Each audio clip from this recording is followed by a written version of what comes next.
Hello everyone, my name is क्लॉफ शाह और आप सभी देख रहे हैं मेरा official channel T U education club. I hope आप सभी ठीक होंगे और अपनी अपनी स्टडी बहुत अच्छे से कर रहे होंगे। जैसे कि आप सभी देख सकते हैं, आज की जो मेरी वीडियो होने वाली है ये आपकी बीकॉम की होने वाली है। बीकॉम ऑनर्स की फिफ्थ सेमेस्टर में जो आपका सब्जेक्ट है जिसका नाम है बिजनेस इकोनॉमिक्स। अगर आपके पास ये सब्जेक्ट है तो आज की इस वीडियो में हम लोग आपका क्वेश्चन पेपर डिस्कस करने वाले हैं। एंड देखिए, क्वेश्चन पेपर बहुत ज़्यादा इंपॉर्टेंट हो जाता है क्योंकि मोस्टली क्वेश्चन क्या होते हैं, रिपीटेड होते हैं, इसलिए आपको क्वेश्चन पेपर पता होना चाहिए। ठीक है, तो आज की इस वीडियो में हम लोग पूरा क्वेश्चन पेपर डिस्कस करेंगे। देखिए, ये जो आपका क्वेश्चन पेपर है ये आपका 90 मार्क्स का होने वाला है 3 घंटे के लिए। ठीक है, तो अगर आपने अभी तक वीडियो को लाइक नहीं किया है तो वीडियो को लाइक कर दीजिए एंड लास्ट तक ज़रूर देखना। देखिए, यहाँ आपको ऑल क्वेश्चन अटेम्प्ट करने हैं एंड जो सभी क्वेश्चन हैं उनके जो मार्क्स होने वाले हैं वो इक्वल होने वाले हैं। ठीक है, एंड ये जो आपका क्वेश्चन पेपर है इसका जो आंसर है वो आप इंग्लिश या फिर हिंदी में दे सकते हैं एंड यहाँ पर आप सिंपल कैलकुलेटर का यूज़ कर सकते हैं। ठीक है, एंड देखिए, जो अभी मैंने इंस्ट्रक्शन आपको बताए वही इंस्ट्रक्शंस आपको यहाँ हिंदी में देखने को मिलते हैं कि आपको सभी प्रश्न करने हैं और सभी प्रश्नों के जो अंक हैं वो बराबर हैं। सिंपल कैलकुलेटर का आप यहाँ यूज़ कर सकते हैं। इंग्लिश या फिर हिंदी लैंग्वेज में आपको इस क्वेश्चन पेपर का आंसर देना है। ठीक है, जैसे कि आप देख सकते हैं ये आपका क्वेश्चन नंबर 1 हो जाता है। ये क्वेश्चन नंबर 1 का ए पार्ट, ये बी पार्ट हो जाता है एंड इसकी चॉइस में आपको अनदर क्वेश्चन भी दिया गया है। ये आपको चॉइस वाला क्वेश्चन देखने को मिल जाता है सी एंड डी में। आप जिस भी क्वेश्चन को चाहें उसे अटेम्प्ट कर सकते हैं। उसके बाद में ये आपका क्वेश्चन नंबर 2 हो जाता है, ये ए हो जाता है एंड ये बी हो जाता है। इसकी चॉइस में आपको एक दो और क्वेश्चन देखने को मिल जाते हैं जो कि सी एंड डी हो जाते हैं। ठीक है, ये आपकी चॉइस वाले क्वेश्चन हो जाते हैं।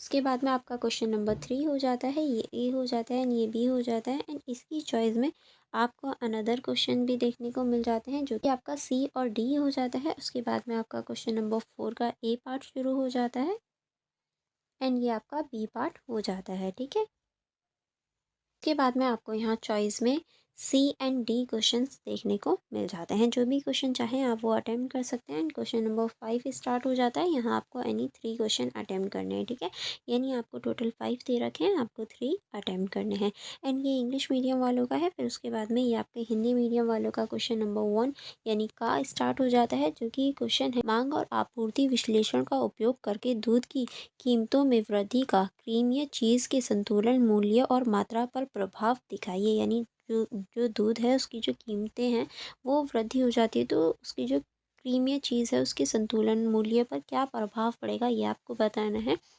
यदि सरकार क्रीमी चीज़ की कीमतों में बदलाव नहीं होने देती है तो क्या समस्या उत्पन्न होने की संभावना है। यानी अगर जो सरकार है वो क्रीमी जो चीज़ है उसकी जो कीमतें हैं उसमें कोई भी बदलाव नहीं होने देती, क्या कोई समस्या उत्पन्न होगी या नहीं, ये आपको इस क्वेश्चन में बताना है। ठीक है, उसके बाद में ये आपका खा हो जाता है। खा में पूछा गया है मांग की लोच के विभिन्न प्रकारों की व्याख्या कीजिए। व्यावसायिक निर्णयों और रणनीतियों में मांग की लोच की भूमिका पर चर्चा कीजिए। यानी आपको इस क्वेश्चन में मांग की लोच का ये जो विभिन्न प्रकार हैं वो बताने हैं और व्यावसायिक निर्णयों और रणनीतियों में मांग की जो लोच है उसकी भूमिका बतानी है एंड ये आपका क्वेश्चन इंपॉर्टेंट हो जाता है क्योंकि मांग की जो लोच है वो कई बार पूछी जा चुकी है। एंड इसके अथवा में क्वेश्चन है व्यावसायिक अर्थशास्त्र व्यष्टि और समष्टि अर्थशास्त्र से किस प्रकार भिन्न है। यह व्यक्तिगत व्यवसायों की आवश्यकताओं को किस प्रकार पूरा करता है ये आपको बताना है। ठीक है, उसके बाद में आपका नेक्स्ट क्वेश्चन है व्यावसायिक निर्णयों और रणनीतियों में आपूर्ति की मूल्य लोच की भूमिका की व्याख्या आपको करनी है। ठीक है, उसके बाद में क्वेश्चन नंबर 2 हो जाता है। क्वेश्चन नंबर 2 है आप आवश्यकता वस्तुओं, घटिया वस्तुओं और विजेता वस्तुओं के लिए आईसीसी से एंगल के वक्र की व्यक्तित्व प्रक्रिया की व्याख्या आपको इस क्वेश्चन में करनी है। ठीक है, जो आपकी घटिया वस्तुएं होती हैं, विजेता वस्तुएं होती हैं और जो आवश्यकता वस्तुएं होती हैं उन सभी के पॉइंट ऑफ व्यू से आपको ये बताना है। ठीक है, उसके बाद में आपका खा क्वेश्चन स्टार्ट होता है। खा क्वेश्चन है आपका राम अपनी आय को उपभोग और बचत में विभाजित करता है, यानी खर्च और बचाने में विभाजित करता है। ब्याज दर में वृद्धि का उसकी बचत पर क्या प्रभाव पड़ेगा। अगर ब्याज दर बढ़ जाती है तो उसकी जो बचत है उस पर उसका क्या प्रभाव पड़ेगा, आय और प्रतिस्थापन प्रभाव की सहायता से समझाइए। यानी जो प्रतिस्थापन प्रभाव होता है उसकी सहायता से आपको ये बताना है। एंड इसकी चॉइस या इसकी या ये कहूँ इसके अथवा में गा क्वेश्चन आपसे पूछा गया है, व्यावसायिक निर्णयों में आय और प्रतिस्थापन प्रभावों के प्रबंधकीय निहितार्थ की व्याख्या कीजिए। यानी आपको व्यावसायिक जो निर्णय में आय और प्रतिस्थापन प्रभाव होते हैं उसमें प्रबंधकीय निहितार्थ की क्या स्थापना होती है या क्या रोल होता है, इसकी आपको यहाँ व्याख्या करनी है। ठीक है। उसके बाद में आपका गा क्वेश्चन हो जाता है, उदासीनता वक्र क्या है, इसके गुणों की व्याख्या कीजिए।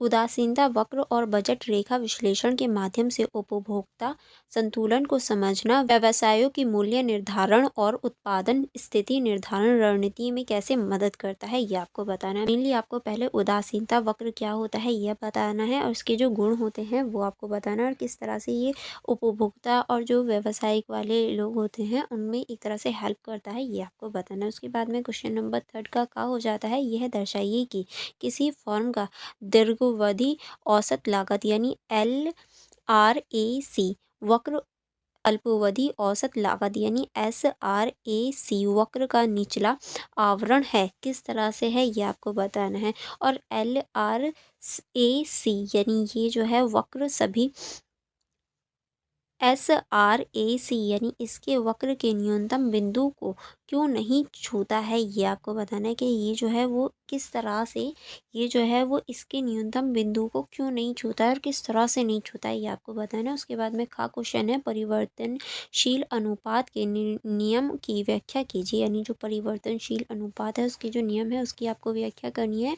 क्या यह वास्तविक व्यावसायिक जीवन में सत्य है, व्याख्या कीजिए। और ये क्या रियलिटी में जो परिवर्तनशील अनुपात है वो रियलिटी में भी वास्तविक जो जीवन है उसमें भी सत्य है या नहीं है, किस तरह से ये आपको बताना है। एंड इसके अथवा यानी इसके और में आपको क्वेश्चन मिल जाता है, आइसोकेवेंट के गुण क्या हैं, संभाविक आकृतियों पर चर्चा कीजिए। यानी आइसोकेवेंट के गुण क्या होते हैं और इसकी जो संभाविक आकृति है वो आपको बतानी है, जो प्रतिस्थापन की डिग्री के आधार पर आइसोकेवेंट ग्रहण कर सकती हैं, ये आपको बताना है। ठीक है इस क्वेश्चन में। उसके बाद में इसमें आपका घा क्वेश्चन हो जाता है, पारंपरिक LAC वक्र को अल्पावधि औसत लागत वक्र से प्राप्त कीजिए और उनके संबंधों की व्याख्या कीजिए। यानी आपको जो औसत लागत वक्र है उसके अकॉर्डिंग इसे प्राप्त करना है, और उसके जो संबंध होता है इन दोनों में क्या संबंध है ये आपको बताना है।